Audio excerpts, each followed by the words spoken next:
reporter he'd ever met. ati yarazi ko uri umunyamakuru rwose uzi gushaka inkuru ukazimuhegezaho mwarakoranye. I think you might have me confused with somebody else. Waye muko wasanga wananyibeshyeho. It was taken just a few days before he died. Iyi foto bayikuye muri telefone ya When you quit MI6, ubwo wabaga muri MI6 we had an agreement. twarumvikanye, had an agreement. You don't mess with our business. We don't Utazagaruka mu kazi ka MI6 niko twumvikanye. mess with yours. Kandi nukaza mukatubangamira natwe Told you then. we shall mess with yours, natwe tuzakubangamira mu kazi niko twaku azaho files ziri. I can get them for you. Wenda namuneka nkazibashakira. She thinks I'm a journalist. Arabizi aceka ko ndi umunyamakuru. I used to work with her father. Nta nubwo ziri impamvu nakoranaga na se. You know that, right? Ibyo murabizi sibyo? I can get you the files. Sawa ndabashakira files zanyu.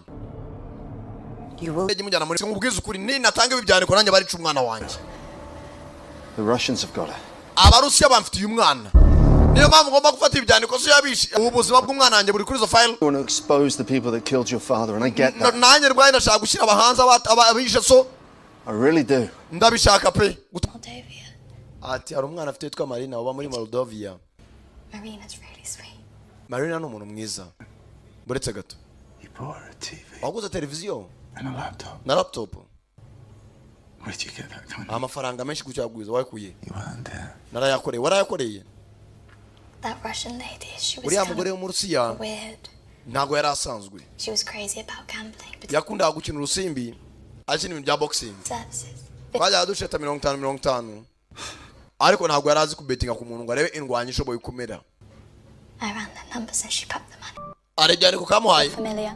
Ese urabona ari bisanzwe sa nkaho bizi. To copy the originals in a safe place. Ati yo ni copy ahubwo copy original irabitswe. If anything happens to me or my dad, Haramutse hagize ikimbo cyangwa kikaba kuri data. it'll be sent to all the right people. Ati ahubwo ibyo bizajya ku bantu banyabo. I know you'll find a